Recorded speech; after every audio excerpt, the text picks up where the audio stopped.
PLM channel के प्रिय दर्शकों, मेरे बच्चों, फॉलोअर्स,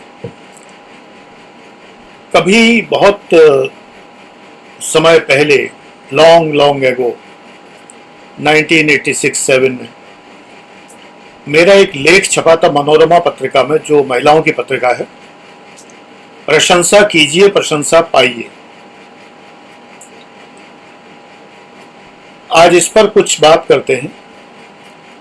प्रशंसा कीजिए और प्रशंसा पाइए। पहली बात तो प्रशंसा पाना क्या जरूरी है? प्रशंसा पाए बिना क्या गुजारा नहीं है? नहीं, कोई जरूरी नहीं है, लेकिन प्रशंसा मोटिवेशन होती है। प्रशंसा एक अभिप्रेरणा होती है। पत्नी की जब हम प्रशंसा करते हैं, भोजन बनाने वाली पत्नी, एम्पावर्ड वुमेन नहीं, जिन्हें खाना बनाना नहीं आता मैगी के अलावा, उन पत्नियों की बात कर रहा हूं जो बड़े प्यार से अपने परिवार के लिए भोजन तैयार करती हैं और जिनके हाथ के बने हुए भोजन को खाकर आज की एम्पावर्ड वुमेन निकल रही हैं, यानी उनकी बेटियां या उनकी पोतियां, जिनके हाथ में जादू होता है। कुछ भी बना दें तो इतना स्वादिष्ट बनता है। फिर भी आज भी कुछ पत्नियां तो कुछ बनाती भी हैं, नौकरी भी करती हैं, व्यवसाय भी करती हैं, लेकिन स्त्री के अंदर सृजन की अभिलाषा बड़ी जबरदस्त होती है, तो कुछ ना कुछ वो बनाती जरूर है। पुरुष भी अपवाद हैं, आजकल पुरुष भी बनाते हैं। यहां मैं बात कर रहा हूं, चाहे पुरुष बनाए या स्त्री, का हो या की हो। का और की फिल्म थी ना। मुख्य बात यह है कि यदि आप किसी के सृजन, उसके प्रस्तुतिकरण, उसके समर्पण की अगर प्रशंसा करते हैं तो उसको कितना सुखद लगता है। कभी कभी कोई चीज उसने बनाई नहीं होती। मैं पति और पत्नी की बात करूंगा, जनरलाइज करने के चक्कर में बहुत लंबा हो जाता है कि पति या पत्नी, पत्नी या पति, उसकी या उसका, ऐसे करके करने में ब्यूटी खत्म हो जाती है। तो मैं तो अपने जमाने की बात करूंगा। पत्नी अगर चाय लेकर आई है और उसने मेरे समक्ष चाय बना के रखी है, तो मुझे उसकी प्रशंसा करनी चाहिए, क्योंकि उसने चाय नहीं लाके दी है, मेरी केयर टेकिंग की है। सुबह मेरे उठने के पहले अगर उसने उठ के मेरे लिए चाय बनाई है और तब जगाया है। यहां कोई नारीवाद वाली बात नहीं है, कभी एक दिन आप जगाइए। टाइम टेबल से गृहस्थी नहीं चलती। तुम लोग बेटा आजकल टाइम टेबल से गृहस्थी चलाते हो कि हम ये बनाएंगे, तुम ये बनाना, मैं बर्तन साफ करूं, तुम ये साफ करना, तुम कपड़े करना, मैं ये करूं, तुम ये चाहते हो। ऐसे गृहस्थियां नहीं चलती, झगड़े होते और नौबत आ जाती है सिग्नेचर पर। ये कोई महिला विरोधी बात नहीं है, ये बड़े प्यार से चलने वाली गृहस्थी की बात है। कभी कभी पत्नी वो चीज लाके रखती है जो उसने नहीं बनाई। मैंने बहुत बार देखा है कि सिंपली बिस्किट या नमकीन बाजार से अगर मेरी पत्नी लाती है तो बेस्ट चुन के लाती हैं। और मैं हमेशा ही कहता हूं कि मैं बाजार में जाऊं या फ्लिपकार्ट से ग्रोसरी मंगाऊं या कुछ भी, तो वो चीजें मैं नहीं मंगा पाता जो तुम ले आती हो या मंगा देती हो तुम्हारा। और ये मैं मक्खनबाजी नहीं करता। अब 65 की उम्र में, 48 साल हो गए शादी को, मक्खनबाजी की कोई जरूरत भी नहीं है। हम साथ साथ हैं, ईश्वर की कृपा है, जब तक है तो है ही। मक्खनबाजी करने की तो मुझे कभी भी आवश्यकता नहीं पड़ी, लेकिन मैंने एक बात देखी है। मैं गाड़ी में, हम दोनों लोग गाड़ी से कहीं जा रहे हैं, रास्ते में कहीं रुके तो वो ही उतर के जाती हैं, होटल हो, ढाबा हो, रेस्टोरेंट हो, और वहां से जो मेरे लिए लाती हैं सेलेक्ट करके, वो अद्वितीय होता है, अनुपम होता है। इसमें उनका अनुराग झलकता है। ये दोनों मेरे बेटों के नाम हैं। वो जो सेलेक्ट करती हैं वो अनुपम है, और जो भावना है वो अनुराग है। उन्हें ये पता है कि मुझे क्या अच्छा लगेगा और कितना अच्छा लगेगा। सुबह चाय पीता हूं तो अगर मेड चाय के साथ में नमकीन रखेगी लाके तो 1 चम्मच कम हो सकती है, 1 चम्मच ज्यादा हो सकती है। पत्नी अगर रखेंगी तो ठीक उतनी होगी जितनी की मुझे जरूरत है। यानी ना मैं और मांगूंगा और ना मैं छोड़ूंगा, ऑप्टिमम। तो क्या प्रशंसा नहीं बनती इस बात की? कभी कभी ऐसा होता है कि मैं सुबह उठा, नींद जल्दी खुल गई, मैंने कहा पत्नी को ना जगाया जाए, केटल रेडी रहती है कमरे में, रेडीमेड चाय रहती है, पाउडर, बाग बकरी की इंस्टेंट चाय आती है, काफी अच्छी है। पाउडर कप में डाला, पानी रात को बॉईल करके चलता हूं तो सुबह ऑन करते ही वो जरा सी देर में बॉईल हो जाता है। खट से पानी डाला, चाय पी ली। मान लो जग गया 5 बजे 6 बजे, अब नींद नहीं आ रही है, पत्नी को क्यों डिस्टर्ब करूं, दिन भर तो उन्हें मेहनत करनी है, पूरी परिश्रम पूरे परिवार के लिए। लेकिन जब वो जाग के प्रकृतिस्थ होती हैं, अपना अखबार लेके बैठती हैं, तब वो जो मेरे लिए चाय बना के लाती हैं, उस चाय जैसी चाय कोई दूसरी नहीं होती। तो ये प्रशंसा तो मुझे करनी ही चाहिए। कई बार होता है मैंने अभी अभी चाय पी, मान लो अपनी बनाई, लेकिन अगर पत्नी ने भेज दी ऊपर यहां तो मैं अपनी छोड़ दूंगा, वो पीऊंगा। यही स्थिति भोजन की होती है। यही स्थिति मेरे लिए कपड़े सिलेक्ट करने की होती है कि कौन से कपड़े बाजार से मेरे लिए आने हैं, शर्ट, ट्राउजर्स, स्वेटर्स इत्यादि। तो क्या प्रशंसा नहीं बनती? प्रशंसा कीजिए। आपके पिता ने आपके लिए जो किया है तो पिता की प्रशंसा कीजिए। आपकी माँ ने जो आपके लिए किया है, माँ की प्रशंसा कीजिए। दादा दादी ने किया है, उनकी प्रशंसा कीजिए। लेकिन प्रशंसा ऐसे ना करें कि चारण हो जाएं। चारण यानी भाट जो होते थे, राजाओं की तारीफों के पुल बांधते थे, झूठी सच्ची। दिल से करिए। मैं हमेशा सिखाता हूं, थैंक्स, सॉरी और प्लीज कहने में कोताही नहीं बरतनी चाहिए, संकोच नहीं करना चाहिए, लेकिन हृदय से कहिए। तो प्रशंसा एक तरह का थैंक यू है, और प्रशंसा सार्वजनिक होनी चाहिए। अनकंसर्न लोगों के सामने भले ना करें। आप बस में जा रहे हो, चिल्लाने लगेंगे मेरे पिताजी ने मेरे लिए बहुत कुछ किया, लोग कहेंगे पागल हो गया क्या? अनकंसर्न नहीं, लेकिन एक कंसर्न क्लास होता है। अकेले में भी प्रशंसा करें। मैंने बहुत सारे प्रयोग किए हैं और वो तुम्हें बताए भी हैं। कभी कभी मूड आ जाता है तो बता भी देता हूं। सुखी दाम्पत्य के लिए, जो लोग विवाहित नहीं है तो आगे के लिए गांठ बांध लें। उस जमाने में ये टोटके चलते नहीं थे। जब मैंने स्टार्ट किए थे तब कोई नहीं जानता था। मैं बहुत सुंदर सुंदर कोटेशंस, लव कोटेशंस लिख के विवाह के बाद, 73 मेरा विवाह हुआ था, छोटे छोटे लव कोटेशंस लिख के मैं पत्नी के पर्स में, तकिए के नीचे, उनके बॉक्स में, सूटकेस में कहीं ना कहीं रख दिया करता था। वो जो भी चीज खोलती उसके अंदर एक ना एक लव कोटेशन मिलता। मिसिंग यू टाइप का कोटेशन मिलता। तब तो मिस यू शब्द ही नहीं होता था। ये मोना शोना नहीं होते थे तब, बाबू सोना जानू, ये नहीं होता था। पत्नियां पति को एजी ओजी कहा करती थी। सुनो जी, एक गाना भी था राम लखन में, एजी ओजी सुनो जी कहो जी। बाबू सोना तो पता नहीं कौन से जीव हैं ये, आजकल चलते हैं, नई प्रजाति है कोई। कभी कभी होता है कि लड़की कह रही है सोना सोना सोना, आवाज दे रही है, तब तक सोना आए, जैसे हाथी आया चिंगाड़ते हुए सूंड उठा के। कहीं से भी सोना नहीं नजर आ रहे, भाई सोना है। कभी कभी बाबू बेबी, छोटा बच्चा बाबू बाबू बाबू।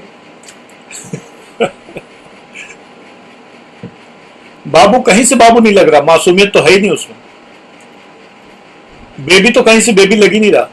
अच्छा, हमारे जमाने में बच्चों के नाम बेबी होते थे। मेरे एक रिलेटिव हैं, दामाद लगते हैं मेरे, उनका नाम बेबी है। ऐसे मेरे परिवार में कई लोग हैं जिनके नाम बेबी हैं। कई लड़कियां उस समय की जो हैं, अब तो मेरी उम्र की हैं, नाम बेबी है। अब उनके पति वगैरह कोई बुलाते हैं बेबी, तो लोग आज के बच्चे चौंकते हैं, क्या आप भी बेबी कहते हैं नाना जी, बाबा जी आप भी बेबी कहते हैं दादी को। बच्चे सोचते हैं ये तो बेबी सोना आज की चीजें हैं। उस जमाने में नाम ही मुन्नी, गुड्डी, बेबी, पप्पू यही सब हुआ करते थे। आज सोना होना नहीं होते थे नाम। ये चलन तो वो फिल्म आई थी वो हे सोना वाली, उससे हुआ है। गरम मसाला थी, कौन सी थी। और बाबू तो कहते ही नहीं थे। बाबू तो छोटे बच्चे को कहा जाता था मेरा बाबू है, मेरा बाबू है। इसके बाद एक रूना लैला गाना आया, मेरा बाबू छैल छबीला मैं तो नाचूंगी। तब समझ में आया बाबू किसी और को भी कहते हैं। हम लोग पिता को बाबूजी कहते थे, बाबू कहते थे। आलोकनाथ तो सब फिल्मों में बाबूजी बनते थे, पिता वाले। शब्दों की उत्पत्ति है, शब्दों का इतिहास है, शब्दों का आर्कियोलॉजी है पूरी। कोई शब्द कहां से निकाले गए हैं, कैसे हैं। प्रशंसा कीजिए। पत्नी चाहती है कि रूप की प्रशंसा हो, पति भी चाहता है कि उसके हैंडसम होने की प्रशंसा हो। लेकिन इसमें तब गड़बड़ होता है जब कबाब में हड्डी, हालांकि मैं नॉनवेज बातें करता नहीं हूं, लेकिन मुहावरा कहावत है, इसमें तब गड़बड़ होता है जब रसभंग होता है। अच्छा चलो शुद्ध हिंदी में बोलते हैं तो रसभंग होता है। रसभंग ये होता है कि जब आप स्त्री हैं तो अपने पति की, या पुरुष हैं तो अपनी पत्नी की प्रशंसा न करके दूसरे की प्रशंसा करते हैं। मैं जब पीसीएस की ट्रेनिंग में था तो एक आईएएस की पत्नी थी। आईएएस पीसीएस की ट्रेनिंग एक साथ हुई थी मेरी, मैं सौभाग्यशाली था। इसका बहुत फर्क पड़ा है। तो 82 बैच का आईएएस हमारे साथ बैच था, मैं 81 बैच का पीसीएस था। तो आईएएस एक थे, उनकी पत्नी जो है, हम लोग दोनों, मतलब वो महोदय और मैं, दोनों लोग मैस से खाना खा के जा रहे थे। हम लोग वहीं विद फैमिली रहते थे, मैं भी विद फैमिली रहता था। 7-8 अधिकारी विद फैमिली रहते थे। तो उनकी पत्नी उधर से आ रही थी क्योंकि उन्हें भी खाना खाना था, मैस में ही खाना खाते थे सभी लोग। तो उन्होंने एकदम देखते ही मुझे सीधे, अरे दीक्षित साहब आप कितना हैंडसम लगते हैं, ये टाई आप पर माय गॉड कितना सूट करती है, कितना आप अच्छे लगते हैं। अब उनके पति का मुंह एकदम फक, कहने लगे हम तो जैसे कभी टाई पहनते ही नहीं। बोली हैं पहनते हो, लेकिन जो बात दीक्षित साहब में लगती है, ऐसी बोलती थी साहब करके, वो किसी में नहीं लगती। मैंने कहा भाभी जी ऐसी तारीफ मत करिए, नहीं फिर मामला गड़बड़ है, आज लड़ाई होनी तय है। बोली नहीं नहीं लड़ाई नहीं होगी, कल से देखना ये भी टाई पहनने लगेंगे। अब आईएएस थे तो आईएएस तो बुद्धिमान होता ही है निर्विवाद रूप से।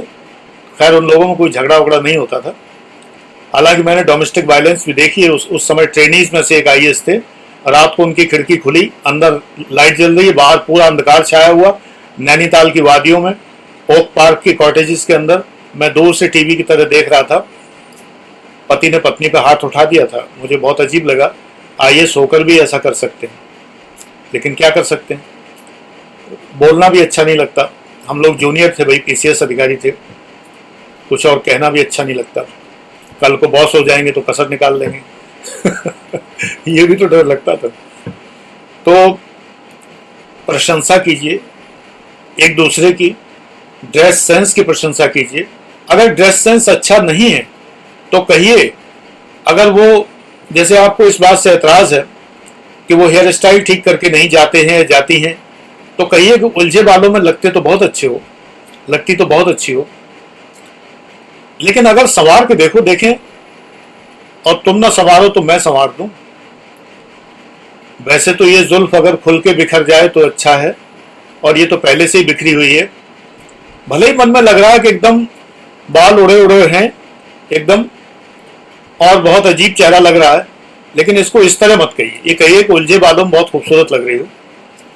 ये अलस सौंदर्य मुझे बहुत अच्छा लगता है, मैं कल्पना करता था ऐसे सौंदर्य की, लेकिन एक बार मैं संवार दूं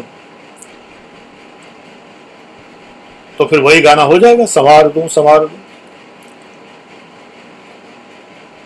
मान लो थोड़े मोड़े कपड़ों में रहते हैं पति जी, तो कहो कि आपका इन्फॉर्मल लुक बहुत हॉट लगता है मुझे, लेकिन यार क्यों दूसरों को भी हॉट लगते हो, थोड़े फॉर्मल लुक में रहो ना। पति भी निहाल हो जाएंगे कि इन्फॉर्मल लुक में तो मैं बहुत हॉट लग रहा हूं, जबकि सड़ियल लग रहे हो। ये वो नहीं कह रही है कि ये बहुत सड़ियल लग रहे हो, लगता है धोबी की गठरी से जो है वो कपड़े निकाल लाए हो बिना प्रेस किए। कहने का तरीका है। हम मेरे पिता और माता जी बताया करते थे कि पत्नी, जब मेरी शादी नहीं हुई थी, कि पत्नी मान लो खाना बनाती है और सब्जी में नमक तेज हो गया, दाल में नमक तेज हो गया, तो कहो कि आज बहुत चटपटी बनी है, नमक मिर्च कुछ ज्यादा है। समझदार होगी तो समझ जाएगी कि ज्यादा है। उससे कहो कि हम लोग थोड़ा सा साधारण नमक खाने के आदी हैं, लेकिन आज ये काफी अच्छा लग रहा है, एक नया स्वाद है। लेकिन आदत पड़ते पड़ते पड़ेगी, पत्नी समझ जाएगी। अब अगर समझदार नहीं है तो बहुत शालीन भाषा में समझा दीजिए कि इतना जो है ज्यादा है, थोड़ा सा ये ठीक नहीं लगता। निकल को वो और 2 चुटकी झोंक दे, कहे ज्यादा ही हॉट कर देते हैं। म्यूचुअल समझदारी चाहिए। पति पत्नी के संबंधों में म्यूचुअल समझदारी बहुत जरूरी है। प्रशंसा कीजिए। प्रशंसा न मिले तो म्यूचुअल रिश्तों में यह कहने में कुछ नहीं जाता कि मैं कैसा लग रहा हूं। पत्नी को यह कहते हुए बिल्कुल कोई प्रॉब्लम नहीं होनी चाहिए कि मैं कैसी लग रही हूं। निजी क्षण हैं आपके, पर्सनल मोमेंट्स हैं, भरपूर जियो। दुनिया को ठेंगे पे रख के जियो, मस्ती में जियो, लेकिन तारीफ करना ना भूलो। अंग प्रत्यंग की कवियों ने स्त्री के नक्शिक वर्णन में कलमें तोड़ दी। ऐसा ऐसा लिखा कि पूरी स्त्री सामने खड़ी हो जाए। जैसे पढ़ते हुए आपके सामने पूरी स्त्री खड़ी है, तब भी उसका वर्णन नहीं कर रहे। पत्नी को एहसास दिलाइए कि वो बहुत खूबसूरत है, पति को भी एहसास दिलाइए कि वो बहुत हैंडसम है, तो वो और खूबसूरत और हैंडसम होंगे। प्रशंसा उन्हें और सुंदर बनाएगी, सदव्यवहारी बनाएगी। थोड़ा बर्दाश्त कर लीजिए तो देखिए आगे कितना अच्छा लगता है। अब हम यहाँ पर राक्षसों की बात मैं नहीं कर रहा कि जो सताते हैं, डोमेस्टिक वायलेंस करते हैं, बर्दाश्त करेंगे तो और मारेंगे पीटेंगे, उनकी दवा तो अलग है, फिर तो लीगल एक्शन है। तलाक वलाक जैसी स्थितियां भगवान न करे आए किसी के जीवन में। लेकिन नॉर्मली प्यार से जीतिए। प्यार का पहला चरण है प्रशंसा भरी निगाह, प्रशंसा भरा स्पर्श, प्रशंसा भरे 2 शब्द। एक बहुत सीधी सी बात है सामने कहने में। मान लो मेरे सामने मेरी पत्नी बैठी हो और मुझे कहना हो, आज भी मैं कहता हूं, हम 65 की एज ग्रुप में हैं, आज भी मैं कहता हूं कि ये साड़ी तुम पर बहुत अच्छी लगती है। मैं ये नहीं कहता ये साड़ी बहुत अच्छी या तुम इस साड़ी में बहुत अच्छी लग रही हो। इसका मतलब क्या वैसे नहीं लगती? सोचिए, ये साड़ी तुम पर बहुत अच्छी लग रही है, इसका मतलब ये कि तुम सुंदर हो, इसलिए ये साड़ी सुंदर लग रही है। अगर कभी अच्छी नहीं लग रही तो इसका मतलब तुम तो अच्छी हो ही, लेकिन वो साड़ी नहीं अच्छी है। एक तो मेरी कीवर्ड ये जान लीजिए, कभी भी ये मत कहिए। जैसे कुछ लोग कहते हैं यहां से निकल रहा था सोचा आपसे मिल लूं, मतलब मैं कोई फालतू का गली का आदमी हूं। आप भले ही वहां से निकल रहे हैं किसी से मिलने जाए, लेकिन ये मत कहिए कि मैं यहां से निकल रहा था आपसे मिलने आया। कहिए कि मैं आपसे ही मिलने आया हूं। ये तो बाय द वे मैं मार्केट भी होता चला जाऊंगा। ऐसे ही पत्नी से ये मत कहिए, इसका उल्टा पति के लिए भी, कि इन कपड़ों में तुम बहुत सुंदर लग रही हो, लग रहे हो नहीं। अच्छा, अब एक और बात है, इसको दूर से कहना, ये प्रॉक्सिमिक्स एक विज्ञान है। प्रॉक्सिमिक्स या प्रॉक्सिमेसिक्स, कुछ जगह प्रॉक्सिमिक्स लिखा होता है, कहीं प्रॉक्सिमेसिक्स, निकटता विज्ञान। अगर हम ये कहते हैं वाह कितनी खूबसूरत लग रही है, सिंपली साड़ी वाड़ी को कोई श्रेय नहीं देना है, कितनी खूबसूरत लग रही है। खूबसूरत तो हो ही, आज कुछ ज्यादा ही। क्या बात है, मेरे भाव बदले हुए हैं या तुम्हारे? ये तो हुआ दूर का वार्तालाप, 3 फुट 4 फुट दूर का। लेकिन अगर यही बात फुसफुसा के कान में कहो कि क्या बात है, आज बहुत खूबसूरत हो, लग रही हो, क्या इरादा है? ये बात जोर से ना कह के रिपोर्टेड स्पीच टाइप में सीधे सीधे कान में हल्के से गुदगुदा के कहना है, देखो संबंध कितने तेजी से आसमान पर उड़ते हैं, प्यार कितना बढ़ता है। स्त्री के शरीर में कुछ स्थान बहुत सेंसिटिव होते हैं। नहीं, तुम लोग गलत समझ रहे हो, मैं उन स्थानों की बात नहीं कर रहा, यहां मैं सेक्स की बात नहीं कर रहा, वो तो दुनिया जानती है। लेकिन ये कान में फुसफुसाना, बालों से खेलते हुए कुछ कहना, सर पे थोड़ा सा हाथ घुमाना, बालों में उंगलियां घुमाना, आलिंगन, हगिंग, ये बहुत सेंसिटिविटी वाली चीजें हैं। बाकी तो दुनिया जानती है। जो लोग ये नहीं करते वो सिर्फ सेक्स करते हैं, वो कभी प्रेम नहीं कर सकते। प्रेम यही होता है। प्रेम सिर्फ एक उंगली से किया जा सकता है, एक फिंगर। इसको भी गलत मत समझ लेना, दिमाग कहीं और जाता है ना तुम लोगों का। एक फिंगर से फिंगर टच होती है तो स्पार्क होता है, स्पार्क। एक फिंगर को हम छूकर अपने प्रेम का ऐसा एहसास दिला सकते हैं कि वो जीवन भर याद रखे। Simply holding a finger, just holding a finger. पुरुष और स्त्री के शरीर में आपस में इतना तेज करंट होता है, जबरदस्त, एक दूसरे के पास से निकलते हैं तो इंडक्शन होता है, सनसनी आ जाती है। समझते हो ना? वही प्यार में बदलने की जरूरत है। अगर वो सनसनी प्रेम में बदल गई, सनसनी वो नहीं, वो चुटिया वाले वो जो एंकर महोदय चिल्ला चिल्ला कहते हैं यही है वो आदमी, वो सनसनी नहीं। एक खास तरह का रोम कंपन होता है। रोम जो होते हैं, रोम को, इनमें कंपन होता है, ये चार्ज हो जाते हैं, आवेशित हो जाते हैं। इस चीज को, इस भावनाओं को प्यार में बदलना है, दिखाना है कि देखो क्या होता है जब तुम पास होती हो। वो अगर मायके जाने को कहती है, घर सबको अच्छा लगता है, तो हस्बैंड को एक कहना चाहिए कि मैं तुम्हें तुम्हारे घर से जाने से रोकूंगा नहीं। अगर हस्बैंड ही लेके जा रहे हो तो लेके जाएं, लेकिन इस समय ये बताना बहुत जरूरी है कि तुम कितना उनको मिस करते हो। घर पर चैन से रहने मत दो। बार बार फोन करना, व्हाट्सएप करना, मैसेजेस करना, बीच बीच में जा धमकना, पहुंच जाना। लेकिन अगर ससुराल में जाकर अगर आपकी निगाह खाली आधी घरवालियों पर रहती है, यानी सालियों पर, तो आपसे ज्यादा निकृष्ट पति दूसरा कोई नहीं। पत्नी की बहनों को छोटी बहन मानिए, स्नेह करिए उनसे, सेक्सी फीलिंग मत रखिए उनके लिए। पत्नी के छोटे भाइयों को नौकर गुलाम मत समझिए कि साला है अटैची उठा, पीछे आ मेरे। पत्नी के भाई को प्यार से अपने छोटे भाई या बड़े भाई की तरह ट्रीट करिए, पत्नी तो निहाल हो जाएगी। ऐसे घरों में कोई गड़बड़ी नहीं होती कभी। पत्नी के बड़े भाई को भाई साहब का दर्जा दीजिए, बड़े भाई का, और छोटे भाई को उसी तरह प्यार दीजिए। उनके लिए गिफ्टें ले जाइए, और गिफ्टें भी ऐसी हों जो शालीन हों।